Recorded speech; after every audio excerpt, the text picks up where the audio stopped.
we again. Sit back, relax, we got the brain of band. No need to stress in the house, is Van Bellen. The game is windsurfing, you can't yell them or tell them. We get the news, the views, the win biz. The brand's gear tips plus the world's best quiz. Cars PWA, we're professionals without the pay.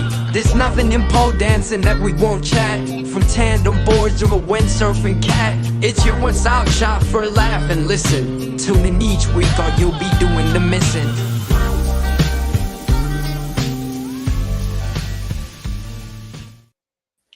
Good morning. Good evening, Benny. How are we feeling today? I'm feeling pretty rough because I stayed up all night. I watched every heat, which was very good. We're going to be talking about that in a minute. Obviously, the Aloha Classic has just finished, but I haven't coughed since I've got up this morning. So that's good. I coughed all night, but actually talking doesn't. Oh God. Okay. It's all right. I'm good. What did you think of the live stream? Because when you're there and you're sort of working in it and whatever, is it sometimes it's a bit hard to gauge? For me, the live stream was the best it's been. I can't think of a better live stream from Maui, if I'm honest. I think that's the best live stream we've had from Maui. No connection issues. I mean, the drone guy, one of them was a bit dodgy, but no, the drone stuff was great. Land stuff was great. The replays were good. Yeah, I thought the commentary, they brought a few people in. I thought it was good. I thought it was really good. I stayed awake, watched it all, and that was interesting watching it all play out.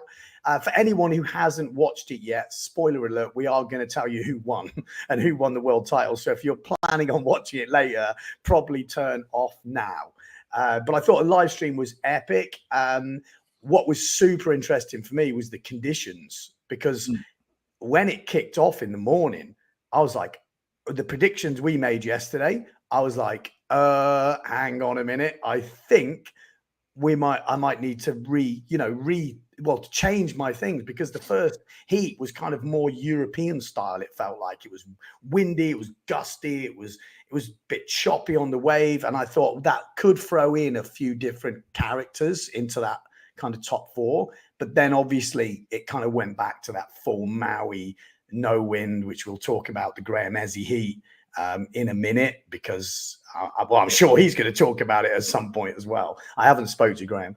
And it was kind of tic-tacking all day, like it would come through strong and be crazy. Everyone would be overpowered. Then there'd be literally almost nothing.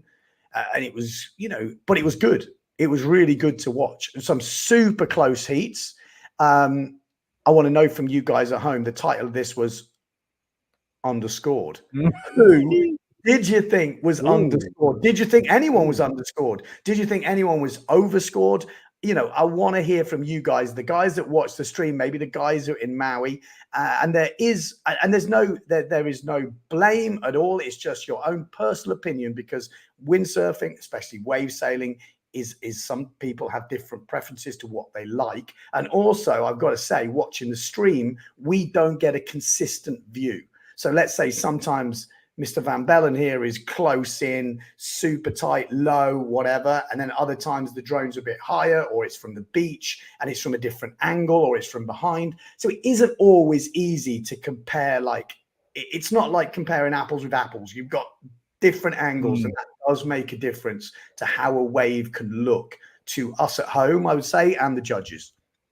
Yeah. Yeah. And actually, this is good for me, this podcast, because believe it or not, even though I was there flying the drone, to be honest with you, the whole day for me is just a blur. And you're so focused on what you're doing. You've got the headset on, and the director of the live stream is saying, Paul, go to red sail. So you fly over to the red sail, then you film him. You miss anything else going around. I don't really see the scores. I don't know what is going on half the time, other than I'm just focused on filming something. So at the end of the event, I'm just like, oh, who actually won? Yeah. Honestly, like, I don't actually know. So it's you'll actually know more about who, what actually happened. Funnily enough. It was really interesting. I can definitely say that it's really interesting. I'm going to touch on a few more comments today because we haven't been touching on the comments as much as we probably have done in the past. So we will have a look at the comments. And if you haven't subscribed to this channel, it's a podcast only channel. Windsurfing podcasts only. That's it. So if you're not interested in windsurfing podcasts or stuff like this, where it's just me and him chatting, or me and some other guys chatting, or Paul and some other guys chatting, do not subscribe. Just do not subscribe. You won't enjoy it. It's going to be bad. It's going to be a terrible thing to do. But if you do like that sort of shit, well, maybe subscribe. That would be a good idea. What was that? Sorry, I read the Mickey Eskimo thing before because I've got to touch on this. I don't know about you guys, but it felt very awkward.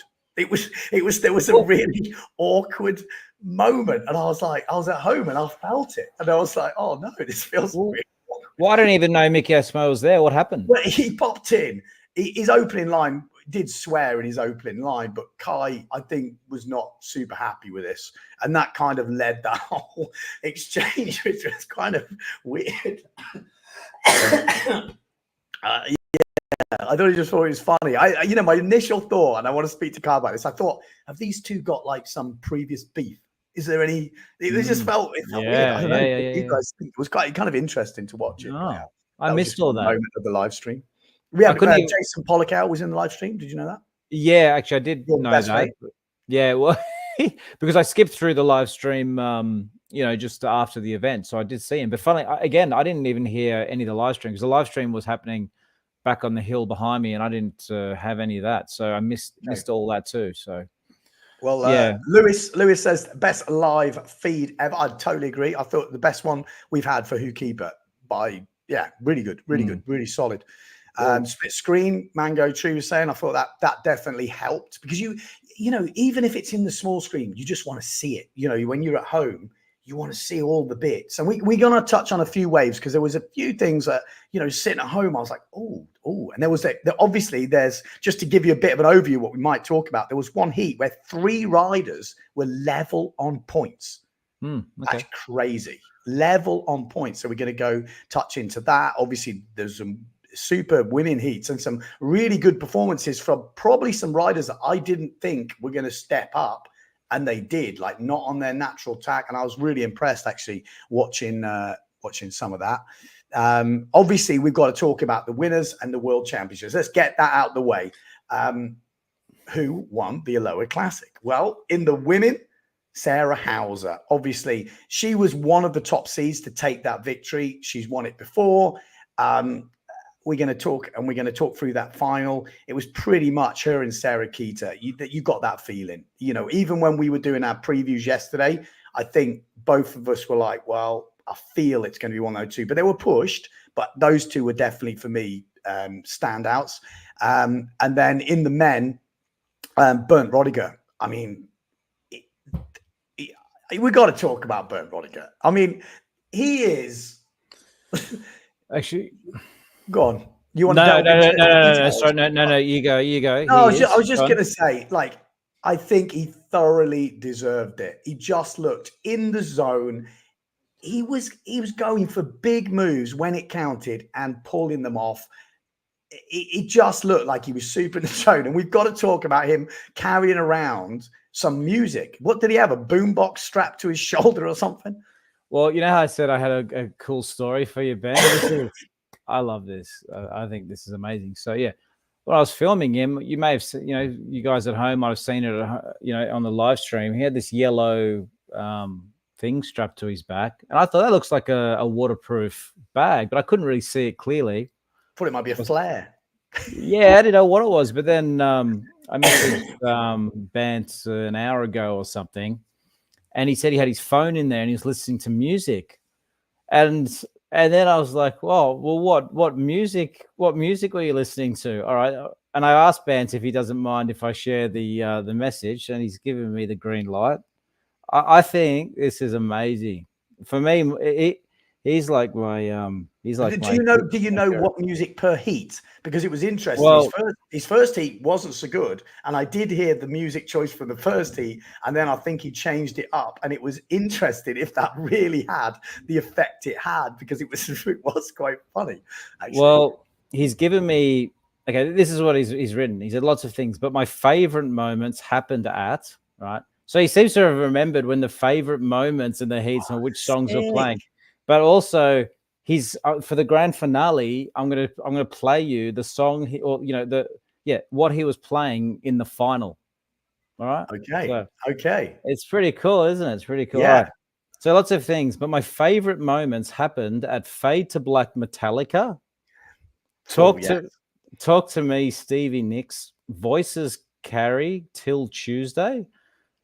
Ruin by Martin O'Donnell and Devil Prayer by Ananda. All right, so I mean, some of those I might have heard Metallica. I was all there for Metallica. After that, like Stevie Nicks maybe, and then you lost me. No, okay, but now I'm going to for the grand finale. You want to hear what he actually was playing in the final? Yes. I mean, I don't know. I think this is absolutely amazing. It's going to be, on one hand, you're going to be surprised, and you're not going to be surprised. Ready? All right. Okay. Let me just hold on. How do I get this? Got to stop this. Right. Willie Nelson, is it? It's not Taylor Swift. All right. So, in case you're wondering.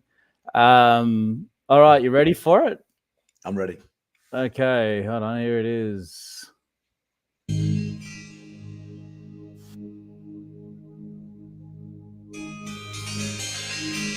Oh, can you hear that?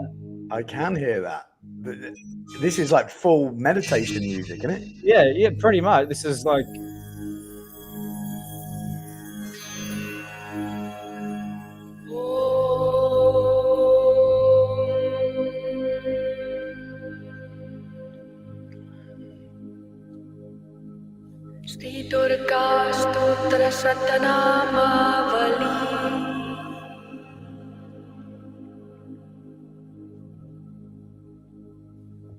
Well, it goes on obviously for a while, but that's actually what Bernd was listening to during the fight. So what's interesting for me is like the first heat was Metallica, yeah, you know, and there was moments in that heat maybe he looked more erratic, and then got into his flow. I'd be interested in what his takeaways were, what he's going to change his playlist. Is he going to, what his tracks he's going to keep, what tracks he's going to get rid of? Like, did anything upset him?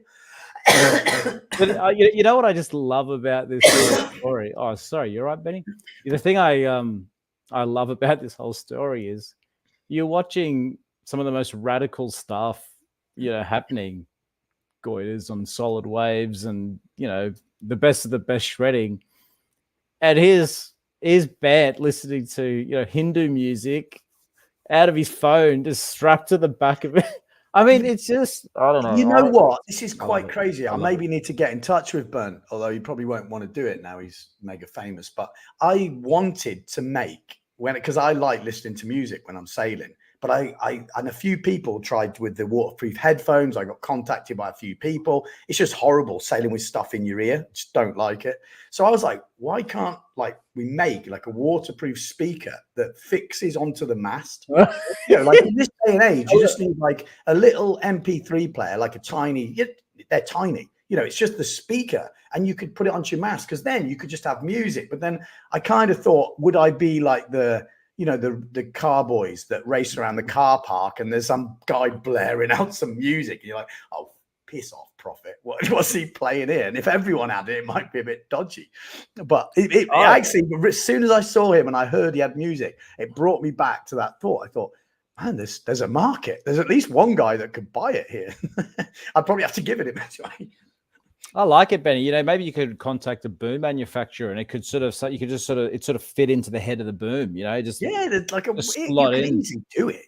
It could fit. That's like pretty cool, even actually. Just above the boom, because then you can't smack it because it's protected by boom. I think it's a winner. Now I've seen Bernd do the marketing. It's there. That's it. That's the marketing. But isn't it just a classic? I don't know. I think it's a classic story. It's so funny. And I was looking at some of the clips before, and there's this wave where he does this sick goiter, and he sort of lands on the top of the wave and has a bit of a moment and then comes back down. Do you remember that one? That was in the final. Yeah, exactly. It was in the final. And then he does the hair flick, and the phone's kind of like half hanging off his shoulder, and that kind of like goes back.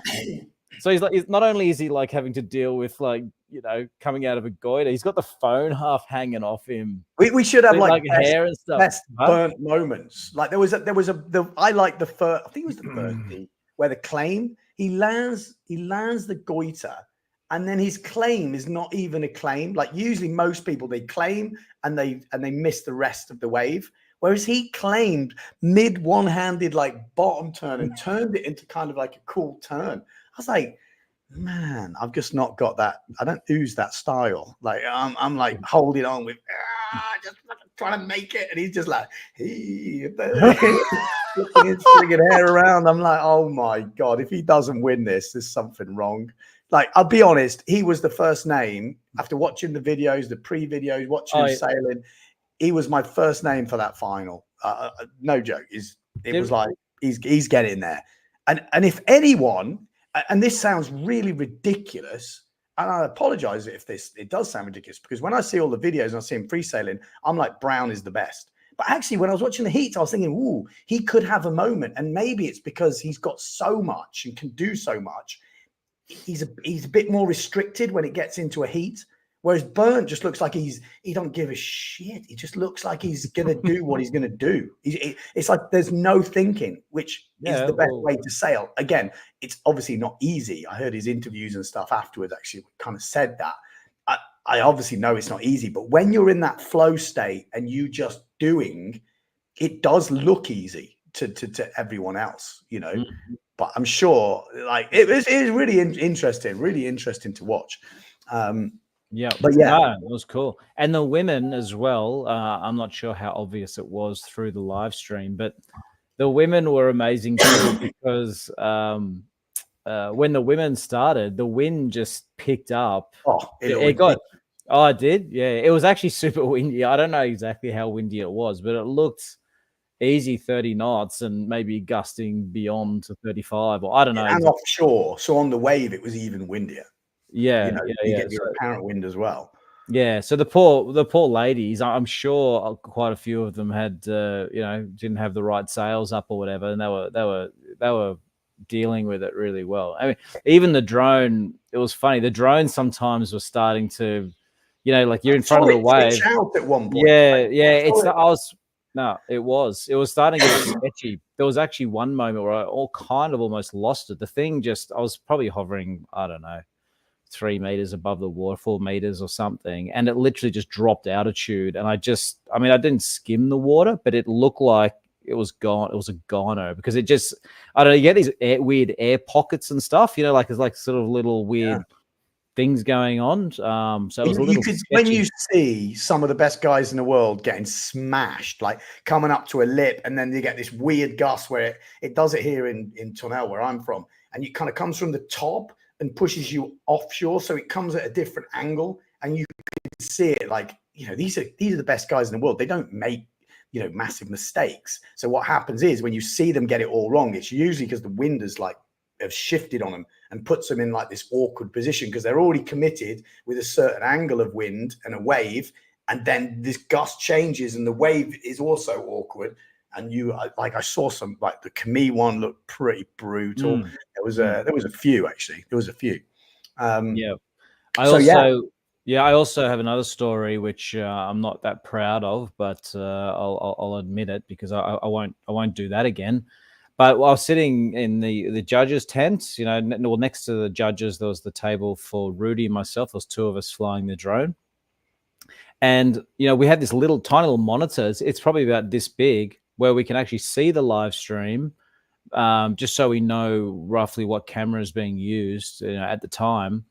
But again, I'm not really focusing on the heat. I can't hear a commentator. There's wind blowing, the tent's half blowing away. There's wind and noise and all sorts of shit going on. And anyway, someone shouts, "Heat over!" It was one of the men's heats. The heat's over. So I'm like, okay, the heat's over. I just look up at the little screen and I see the 4 names. And in second place was Antoine Martin. And I just thought, oh, cool, he made it. He made it to the next heat.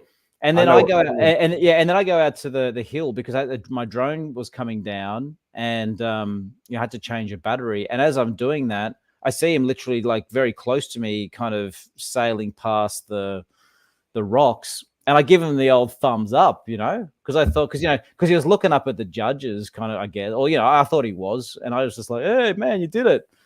Anyway, that was the end of that. I just continued on my thing, and then, and by the way, when I gave him the thumbs up, he was like, like obviously, oh god, you know where this is going, right? And then later when the event was over, I went down to the beach, and Antoine came in from his sail, and he came up to me, he's like, "Hey man, you stuffed me up or something."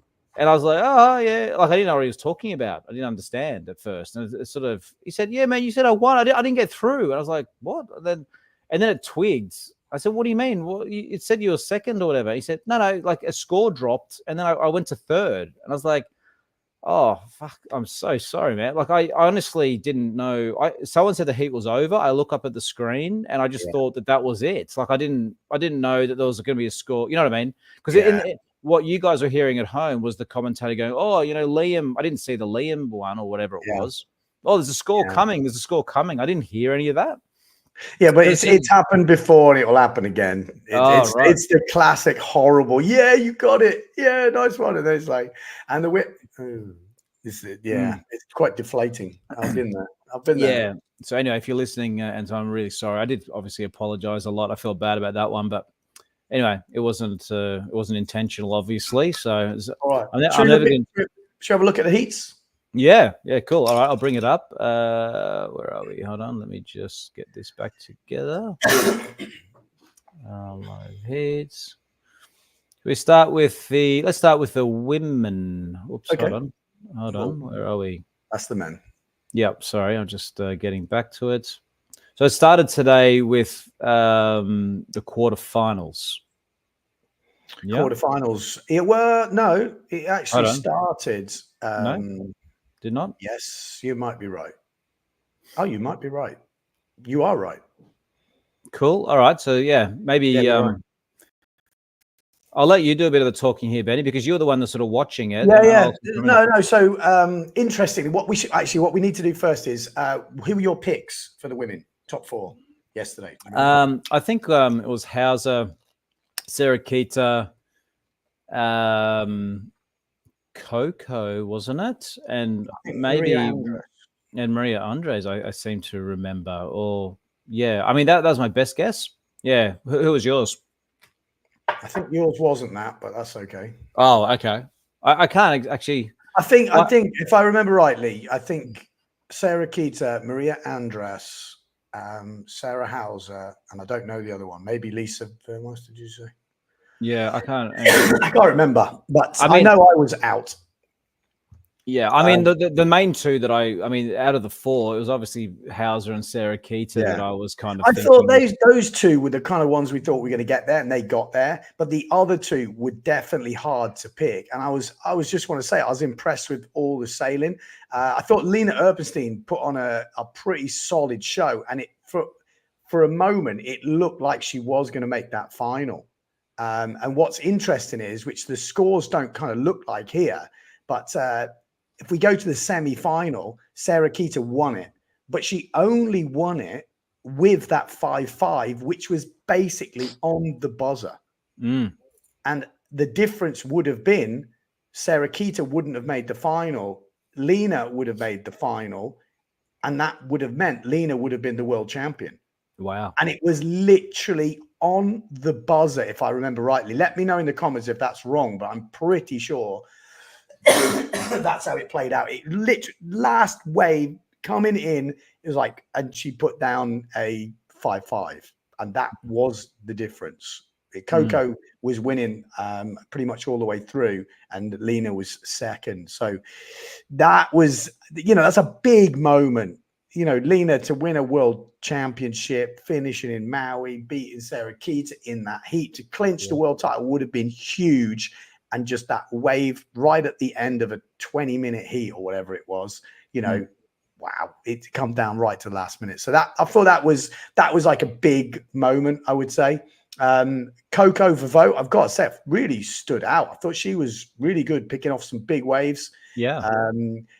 mostly big waves, I would say, was her kind of forte. Really good wave selection and get some long rides. I tell you who impressed me, Pauline Katz. I really didn't put her in the running at all to make the final. You know, she's done a lot of work and she's been putting the work in and she thoroughly deserves it. But I thought after her Maui experience last year, where she broke her leg, you know, training for the Aloha Classic, never even made the Aloha Classic. I thought maybe coming back this year, there was some sizable waves. I thought maybe she'd be holding back. I was really impressed. I thought she went for it. She had really good speed down the line, you know, some good turns, good wave selection. Really impressed, actually. I thought she did really well, make the final. I didn't have her making the final, that's for sure. I thought Hunter, actually, I had her picked to make the final. I thought she had some good turns, like really good turns, but her wave selection was not good. She was out of sync. Berends, where did she come? She got through that first heat, did she? Oh no, because it was only one making it through. They were the challengers, huh? Oh yeah. No, that's the quarter. Oh, it's the quarters. Oh yeah, sorry. It is kind of the reportage round, but it's a weird way of doing it. Yeah, it shouldn't really be the quarterfinals. It's strange, actually, how that's positioned. Is it me or is that is how it is, isn't it? Yeah. Yeah. Okay. Sorry. Yeah. So yeah, I think they were the main things. Pauline Katz, Hauser, Sarah Quita, Coco, and then that last wave in the semi-finals. And then going into the final.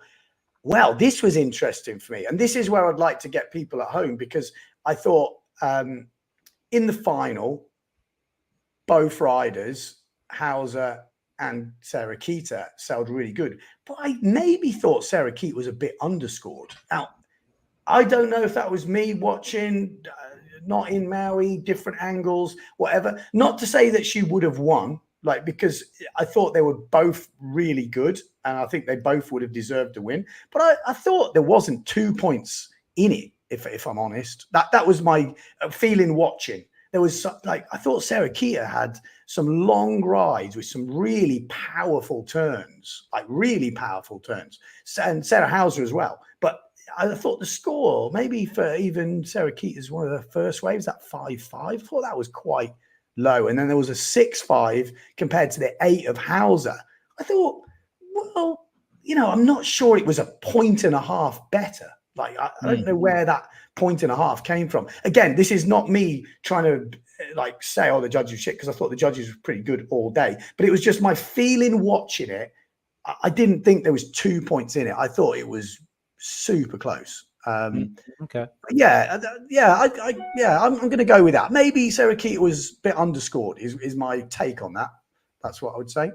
I'll have to I'll have to watch the final again to see what you're talking about. And me too. And that's the thing. We can watch it again, and everyone else can watch it again, and the judges can't. It happens. They put the score down. It's done. And like I said, I am not trying to say, because I am not a good judge. I couldn't judge. I find it really difficult, because what I you know, and everyone's got personal preferences. So for me, I'm a bit like my life sort of thesis is like, it's not the size that matters, you know. And there's definitely some judges out there really going big on the size of wave, I thought. And I like the criticalness, and obviously you can't be too small, but I thought the criticalness and the power you're putting into the turns make a huge difference to Hookipa, because if you're putting that power into the turn, there's way more risk involved than, you know, picking a good wave and trying to navigate your way down the line. I'm not saying that happened in the final or whatever, but just on my own overall perspective of it, sort of thing. Yeah, I'm actually just trying to if you give me a second here, let me just pull up this. Where are we? I mean, I don't know if we've mentioned it. We should have. Marcelio Browne, Sarah Quita, world champions for a third time in a row, isn't it? Both of them? Both 3 times in a row? Yeah, actually, for sure. Actually, Sarah Quita, I'll be honest, I don't know. Is that the case? Is that? I'm pretty sure. I read that. I didn't actually realize it at the time, which is quite ridiculous. I didn't realize it, but I'm pretty sure I read that. Like, both going for 3 times world title, like third in a row. Yeah. It wouldn't surprise me, because Sarah Quita's she's been so dominant, hasn't she, for quite a long time. So I'm actually just this is the women's finals, so I'm just trying to show a few highlights for people who, I mean, look, like I said, this is not me saying that Sarah Hauser didn't deserve to win. That's not what I'm saying, just so we got that clear. Because she had some sick turns as well. Yeah. No, of course. I mean, that's like epic. Yeah. Yeah. Was this her 8? Because she started off good, and then she had some really good turns at the end. And you thought it was all over, and that kind of maybe it wasn't that. I think that was a 6. Okay. Because her first score was a 6, and that was her first ride. So yeah, so that was a counting wave. That was higher than Sarah Quita's first wave. So this is it's good flow. Yeah, good flow. Yeah. Huh? She had super good flow, picking some good waves, and like I said, really getting some long rides with some good turns as well. I was impressed, really impressed. I thought she was more a port tack sailor, but yeah, it was impressive. Yeah. Obviously the heat goes for quite a long time. So it's hard to pick it out. I think if we had to do it, we'd have to do it as a separate thing. But they were just my thoughts, just interested what everyone thought at home, if everyone had any comments on it. Interesting. Kev seems to think the same thing. Again, I'm not trying to like change anything. That was just my feeling watching it. Kev says, I agree, Ben. I thought they underscored Sarah Quita. Yeah, I thought so. But like I said, Hauser had some sick waves. I thought it was just super close. I thought it could have come right down to nothing at the end. Yeah. Yeah. No, I'm going to have to definitely have a look at it all because, like I said, it just was a bit of a blur for me. So it's hard for me to make any comments on this. So, yeah. So what was the final scores in the end? It was... Pauline finished 4th. So that's unlucky, not getting on the podium. That would have been massive, but making the final, really impressive anyway. I mean, Pauline, everywhere I go in the world, she's been there, and then every time I look online, she's somewhere else. So she has really been putting in the work. She's working remotely. She's not a fully sponsored rider. She really is putting in the work. And staying in Pozo a lot of the time, but she's been everywhere else. And it's definitely paid off. And it's really good to see. Really good. See how close she got to the rocks then? That was kind of crazy because you couldn't see it coming. It just kind of came out of nowhere, which was quite interesting. Yeah. Look at this save from Pauline. I think it's on this one. This coming up now. Man. How she doesn't go down on it. Is it this one? I think it. Oh no, there's another one. There's one where you're like, oh my God, I thought she was going to eat it fully. But, and it was It was tricky as well because the difference in wind between the women's final and the semis or quarters or whatever it was huge. So it would have been hard to dial in with the equipment and everything. Yeah, no, it looked really tricky, really, really tricky and hard work. I was really impressed. So yeah, that was the women's heats. I thought top 2 definitely were the top 2 for me. We nearly lost Sarah Quita in that semi-final, and you could see her get quite emotional when they told her she'd got through, and that would mean she'd won the world title. And we haven't seen much from Lena, but I'm sure she'll be gutted because it was so close. It was there until the last sort of minute or 30 seconds for that wave. So yeah, it was a good way to watch it. And Coco Favreau, 3rd place. I mean, impressive, very impressive. Yeah, and she's been dealing with a concussion, and for quite a long time, so that wouldn't have helped, would it? So she took a big spanking as well on one wave. She got absolutely trawled. It looked pretty nasty. Right, men's. Where do we start? Like for anyone who didn't watch, I mean, what a start to the day! It looked like a different place, didn't it? It was like cloudy. It was super windy. Like looked a bit choppy, looked hard work. Was the first heat of the day, did it have Swift in it? Yeah. Can you see it here? Oh, sorry, I'm looking at the wrong bit. No, that's all right. Yes. Yeah. Sorry, yeah. Swift, Bernd and Thomas Traversa. This was the heat that Bernd had the Metallica going. Yeah. I'm not sure. He probably was. I'm not sure that was his best heat. So, maybe he's like, Metallica's off the playlist now. But interestingly, Thomas Traversa just never found his rhythm. You could see him. He was getting frustrated. And you kind of think like that heat felt very different to a lot of the other heats in terms of conditions. And if it had stayed like these conditions, I think we would have seen Swift Victor Fernandez, you know, the kind of regular tour guys that have sailed lots of different places, maybe go further, just because it just looked not as set. And then as we kind of went to that classic Hookipa that we've had for a lot of competition, super light, then the normal guys that we're used to seeing do well, like Camille, Bernd, you know, like these guys seem to fit that super well. And again, there was an interview with Bernd that basically said that, like, you know, I was more happy when I saw the wind drop again and it got back, you know, and yeah, it makes sense because it was definitely easy to see that. And I thought Swift sailed really good in this. Yeah, it was a good performance, and Bernd obviously did enough. But, you know, even though Thomas didn't have a great heat, he was out of sync, he was still only 0.6 behind. Yeah, I know. Yeah, it's pretty crazy, isn't it, when you think there's 0.6 and, you know,